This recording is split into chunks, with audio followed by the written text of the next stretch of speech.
Esse povo, essa organização, financiou os cientistas para inventar, sabe o quê? Pílula anticoncepcional. Sim, a pílula anticoncepcional foi inventada por mulheres malignas que detestavam a fé cristã. Pastor, qual a fonte disso? O próprio site deles. Eles não escondem. Eles fazem questão de deixar lá, expresso. Eu coloquei a tradução ali, põe, por favor, para frente. Pode pôr mais. Em 1948, a Paternidade Planejada concedeu uma pequena bolsa aos biólogos Gregory Pincus, John Rock e Max Cheng, não sei se assim pronuncia, para conduzir pesquisas sobre uma pílula anticoncepcional. Próximo. Em 1956, o primeiro teste em humano em grande escala da pílula anticoncepcional foi realizado em Porto Rico. A etapa foi fundamental para o desenvolvimento da pílula na época, mas o teste realizado em mulheres porto-riquenhas foi feito sem consentimento informado. Não precisa nem explicar, né? Além dessas mulheres malignas desenvolverem a pílula anticoncepcional, ainda fizeram o teste sem avisar as outras pessoas. Põe próximo.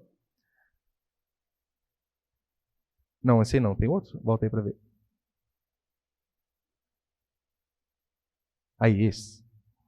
A organização norte-americana Center for Medical Progress divulgou depoimento em vídeo, nos quais algumas executivas do conglomerado de clínicas de aborto da paternidade planejada confessaram a participação na venda ilegal de partes de corpos de bebês abortados. Oh, Deus! Põe para frente, por favor, ali, Samuel.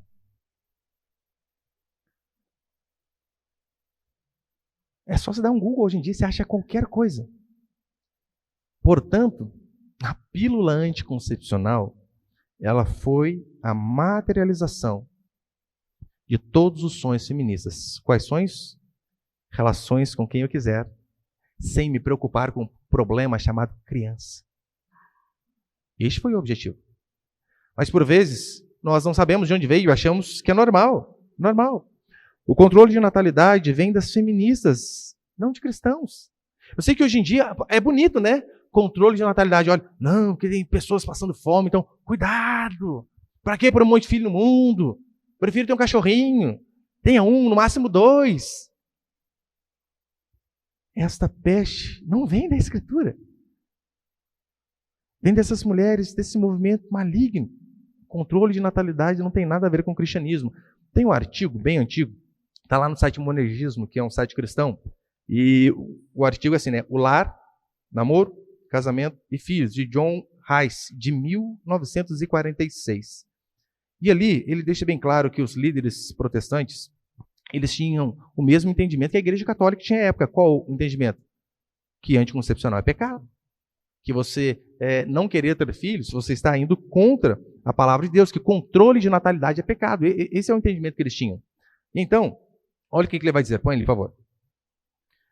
Uma minoria radical, geralmente fanáticos, anticristãos ou modernistas, que negam a autoridade da Bíblia, dirigem uma propaganda insistente promovendo o controle de natalidade.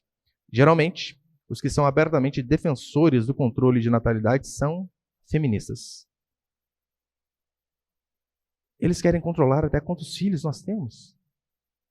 E como eles usam palavras bonitas, a gente acaba caindo no conto do vigário, no canto da sereia. Não, é verdade. É tão certo que no livro A Multinacional da Morte, de George Scala, ele diz que as nações mais ricas, elas não estão tendo filhos. E sabe o que elas fazem? Elas estimulam o tempo todo as nações mais pobres a não terem também. Por quê? Porque elas querem o nosso bem? Não. Tem um objetivo, porque filhos são poder. Pelo menos é isso que a Escritura vai dizer para mim e para você. Controle de natalidade é controle de poder. Pastor, mas isso é teoria da conspiração. Não é. Não é. Leia Êxodo capítulo 1. Se você ler Êxodo capítulo 1, você vai ver diversas vezes assim, olha. E o povo de Deus, escravo, lembra? O povo ele estava sendo escravizado, maltratado, alguns sendo mortos. Não tem um lugar pior para se ter filho do que neste lugar. No Brasil é difícil. 2023 é verdade. Mas não se equipara a ser escravos. E ainda assim a ordem de Deus para o povo era: tenham filhos. Tenham filhos, tenham filhos. E você vai ver apenas no capítulo 1. Acho que 3 vezes ainda assim. E o povo crescia e se fortalecia. crescia e se fortalecia. Crescia e se fortalecia. Sabe quem explicou? Quem, na verdade, aplicou controle de natalidade também? Hitler. Faraó. Faraó fez isso. Esses homens eram benignos ou malignos? Extremamente malignos. É tão certo que, enquanto os alemães dominavam os russos, um dos serviçais de Hitler, Himmler, olha, ele era basicamente um dos que funcionava na questão da propaganda nazista. Olha o que ele dizia, põe para frente ali, por favor. Se deve inculcar à população russa, por todos os meios de propaganda, que um grande número de filhos não representa senão uma carga pesada. Há que insistir nos gastos que os filhos ocasionam, das boas coisas que se poderia ter com o dinheiro que se gasta com eles. A lei não castigará o aborto, haverá que facilitar a criação de instituições especiais para o aborto. Como? Hitler já tinha essa noção. Não, o povo não pode ter filho, não. Porque eles vão se fortalecer. Vê se não é verdade. Cristãos têm um, quando muito dois. E olha lá. A pessoa que perde a cabeça hoje em dia tem 3. Por que você acha que os muçulmanos estão dominando a Europa? Alternativa A. A média deles é de 7 filhos. Alternativa B, muitos filhos. Alternativa C, vários filhos. Filhos. Filhos são poder, é o que diz a Escritura.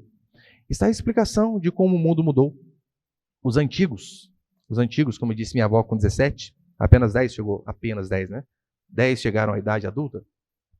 Mas os antigos, eles tinham muitos filhos, numa época mais pobre, ou seja, eles davam muito mais ouvidos ao Criador do que nós, hoje em dia, damos.